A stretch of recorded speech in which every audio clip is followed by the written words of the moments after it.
Hey there, Steve Schirmer here at Silk Road Catalyst. Have you ever had a defining moment in your life that radically changed something? Well, today I want to share a story that happened 20 years ago that did just that for me.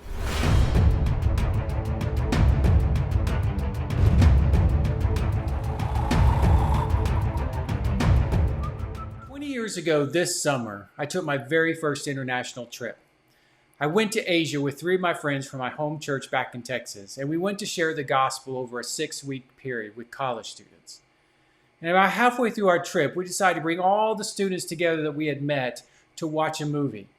And so in our little bitty tiny hotel room, and I mean it was small, just big enough for 2 people, we crammed in 34 people. So the 4 of us from the U.S. and 30 local students.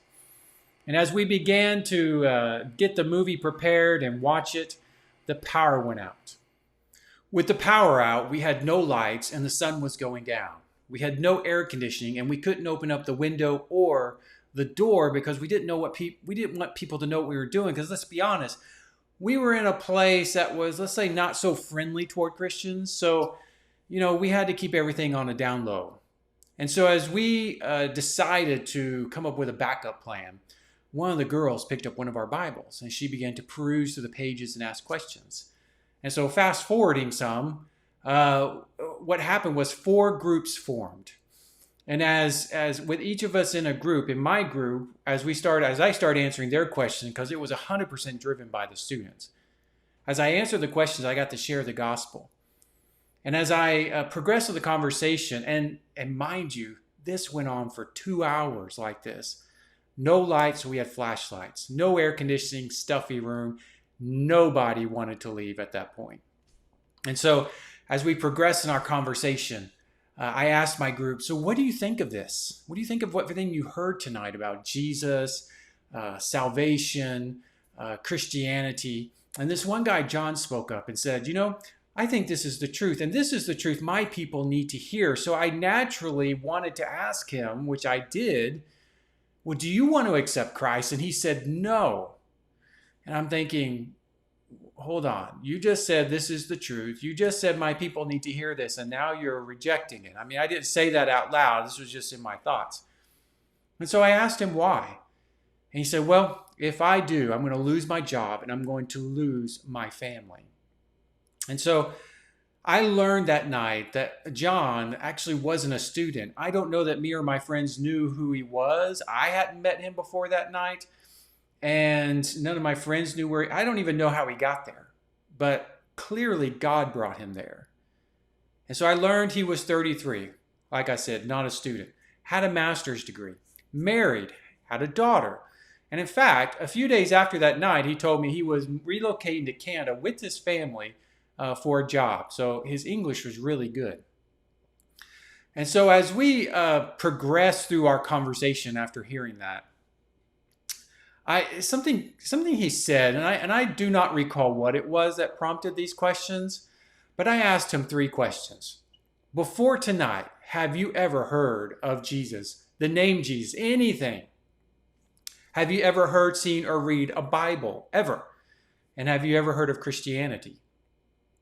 Each question, he said, no, never. And I was like, I just had one of those defining moments. I mean, it was an incredible night. God was doing a lot of things on that trip. And there wasn't just one thing he did or brought me there to do or brought me there to experience or anything like that. But for all purposes of what I'm sharing, that moment was a defining moment. It was pivotal in my life. Because it was like God came from heaven, stood right in front of me and said, look, Steve, all these plans you had for the future, all these plans you had in ministry, guess what? I'm changing the direction in all of it. I'm changing your career. I'm changing your ministry focus. And I knew in an instant, literally in an instant, what the change was. Now, I didn't know all the details of how it would be played out, but I knew the direction. So let me explain what hit me so hard. So as I heard the answers no to all 3 questions, I began in my mind to think about the whole night. Before that night, we had planned to just watch a movie. Clearly, God had other plans. Before that night, John had never heard of anything related to Christianity. Nothing. And in one night, he went from knowing, hearing nothing to hearing it, to believing it's the truth, even though he rejected it, and that's a different subject matter.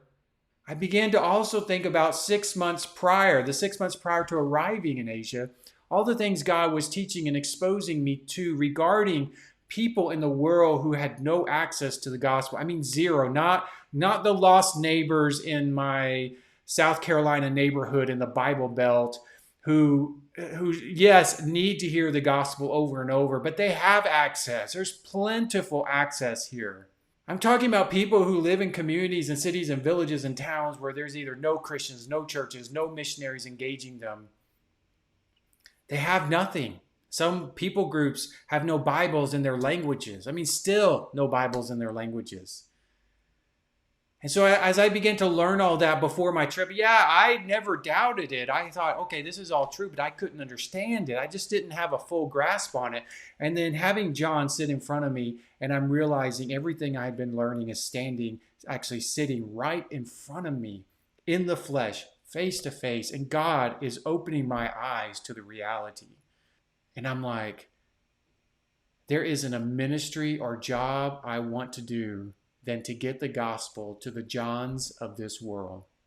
I had been for 3 weeks on that trip talking about what I was going to do when I get home, the ministry I was going to do, the jobs I was going to do. I was counting down the days to check the box off, to say I did the international mission trip and move on with my life. But God brought me there in part, not fully but in part to open my eyes, to meet John, so my eyes could be open to the gospel deprived, so I would know from that trip forward, I was going to be doing what I'm doing today, even though I didn't know what those details look like. And that was one of the most significant defining moments in my life. I'm not sure if you know this, but 2,000 years after Christ walked this earth, in 2020, there are approximately 2.1 billion people in this world who have no gospel access. They are gospel deprived. They have no access to missionaries. They have no access to churches or Christians, and definitely probably no access to a Bible in their language for some of them. And these people don't have access. They don't know Christians. They literally have nothing at their disposal. And if there is anything near them, they're not even aware of it. And so I knew in that moment, and this is who John is, or who John was 20 years ago, but I knew that I needed to give my life to finding those people. So at Silk Road Catalyst, this is what we're all about, finding the people like John in this world who need gospel access. Give it to them, give them a fighting chance, even though they may not see it like that, but that's the reality. Give them an eternal fighting chance to hear and respond to the gospel. And that is what we do. So I want to invite you to join with us. We have many ways for you to be involved, whether it's giving, praying, going. There's multiple ways to be involved. And so I want to invite you to go to our website, check us out, so that more people like John can hear the gospel. And don't forget to hit the subscribe button. We're going to be adding a lot of good content in the near future.